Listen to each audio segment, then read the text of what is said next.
Hello दोस्तों, कैसे हो आप सब। आई होप आप सभी बढ़िया होंगे। आपकी तैयारी अच्छी चल रही होगी। 19 तारीख को बीए सेकेंड सेमेस्टर हिस्ट्री का पेपर है, मेडिवल हिस्ट्री। तो इस वीडियो में हम कुछ ऐसे क्वेश्चन बताएंगे जो कि आपको एग्ज़ाम में ज़रूर देखने को मिलेंगे। ठीक है, तो चलिए बताते हैं आपको। पहला क्वेश्चन है हमारा कि भक्ति आंदोलन पर समीक्षात्मक निबंध लिखिए तथा इसके प्रभावों का विश्लेषण कीजिए कि इसके क्या क्या प्रभाव पड़े। और प्रमुख संतों के बारे में भी पढ़ लीजिएगा। फिर दूसरा क्वेश्चन हमारा है, भारतीय संस्कृति पर इस्लाम के प्रभावों का विवेचना कीजिए। भारतीय संस्कृति पर इस्लाम के प्रभाव की विवेचना कीजिए। ठीक है। तीसरा क्वेश्चन हमारा है, भारत में सूफीवाद के विकास पर एक निबंध लिखिए। भारत में सूफीवाद के विकास पर एक निबंध लिखिए। ठीक है। और इसके प्रमुख सिलसिले कौन कौन से थे, संक्षिप्त टिप्पणी में पूछा जा सकता है। चौथा क्वेश्चन है हमारा, मध्यकालीन भारत में महिलाओं की दशा का वर्णन कीजिए। मध्यकालीन भारत में जो है महिलाओं की दशा का वर्णन कीजिए। अपने अनुसार नहीं, तथ्य के अनुसार, इतिहासकारों के अनुसार लिखना है। और पांचवा क्वेश्चन है, भारत में नव जागृति के विकास में राजा राम मोहन राय जी का क्या योगदान रहा।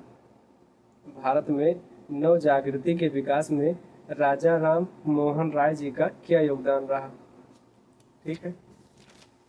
छठा क्वेश्चन हमारा है, मध्यकालीन भारत में शिक्षा एवं साहित्य के विकास में मध्यकालीन भारत में शिक्षा एवं साहित्य के विकास पर एक विवेचनात्मक निबंध लिखना है। ठीक है। और सातवां क्वेश्चन हमारा है, आधुनिक भारत में दलित वर्ग के उत्थान में डॉक्टर भीमराव अंबेडकर जी के योगदानों की विवेचना कीजिए कि दलित वर्ग के उत्थान में doctor B are Ambedkar ji का क्या योगदान रहा। ठीक। और हमारा आठवां क्वेश्चन है, सन 1947 तक भारत में आधुनिक शिक्षा के विकास का संक्षिप्त विवरण दीजिए। ठीक। सन 1947 तक भारत में आधुनिक शिक्षा के विकास का संक्षिप्त विवरण दीजिए। और हमारा नौवां क्वेश्चन है, एक समाज सुधारक के रूप में महात्मा गांधी जी के योगदानों की विवेचना कीजिए। एक समाज सुधारक के रूप में महात्मा गांधी जी के योगदानों की विवेचना कीजिए। और लास्ट क्वेश्चन हमारा है, भारत में समाज सुधार हेतु आर्य समाज के योगदानों का मूल्यांकन कीजिए। ठीक है। Thank you. अब हम इसमें अगला बात करेंगे दिल्ली सल्तनत के बारे में। दिल्ली सल्तनत के इम्पोर्टेंट क्वेश्चन कौन कौन से हैं। ठीक है। पहला क्वेश्चन है हमारा, गयासुद्दीन तुगलक द्वारा तुगलक वंश की स्थापना एवं उसके प्रशासनिक कार्यों का वर्णन करना है। गयासुद्दीन तुगलक द्वारा तुगलक वंश की स्थापना एवं उसके प्रशासनिक कार्यों का वर्णन कीजिए। ठीक है। दूसरा क्वेश्चन है हमारा, भारत में तैमूर के आक्रमणों का उल्लेख करते हुए इसके प्रभावों पर प्रकाश डालिए। भारत में तैमूर के आक्रमणों का उल्लेख करते हुए इसके प्रभावों पर प्रकाश डालिए। ठीक है। तीसरा क्वेश्चन है हमारा, मोहम्मद बिन तुगलक की प्रशासनिक योजनाओं पर एक समीक्षात्मक निबंध लिखिए। मोहम्मद बिन तुगलक की प्रशासनिक योजनाओं पर एक समीक्षात्मक निबंध लिखना है। ये बहुत ही इंपॉर्टेंट क्वेश्चन है। चौथा क्वेश्चन है, क्या फिरोज शाह तुगलक को तुगलक वंश का सफल शासक कहा जा सकता है। सकारण उत्तर दीजिए। क्या फिरोज शाह तुगलक को तुगलक वंश का सफल शासक कहा जा सकता है, अगर हाँ तो क्यों। ठीक है। सकारण उत्तर दीजिए। बहुत ही इंपॉर्टेंट क्वेश्चन है, ये आपको जरूर पेपर में देखने को मिलेगा। फिर अगला क्वेश्चन है, विजयनगर साम्राज्य की सामाजिक, आर्थिक, जीवन और शासन प्रणाली पर एक संक्षिप्त निबंध लिखिए। विजयनगर साम्राज्य के सामाजिक आर्थिक जीवन और शासन प्रणाली पर एक संक्षिप्त निबंध लिखिए।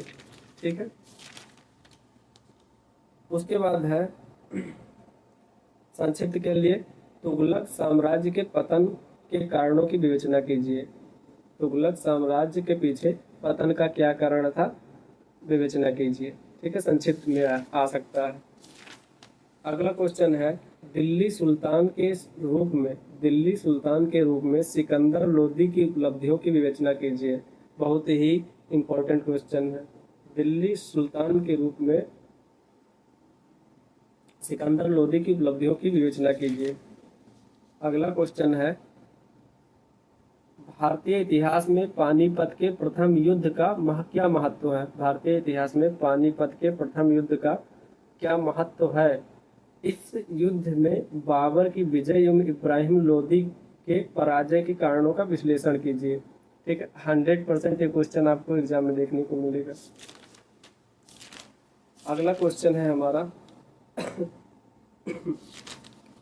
अगला क्वेश्चन है बहलोल लोदी के राजस्व सिद्धांत की प्रमुख विशेषताओं का आलोचनात्मक परीक्षण कीजिए। बहलोल लोदी के राजस्व सिद्धांत की विशेषताओं का आलोचनात्मक परीक्षण कीजिए। ठीक है, इतने क्वेश्चन सफिशिएंट है आपके लिए, इतने तैयार कर लेंगे, आपका पेपर खूब अच्छे से हो जाएगा। ठीक है, थैंक यू।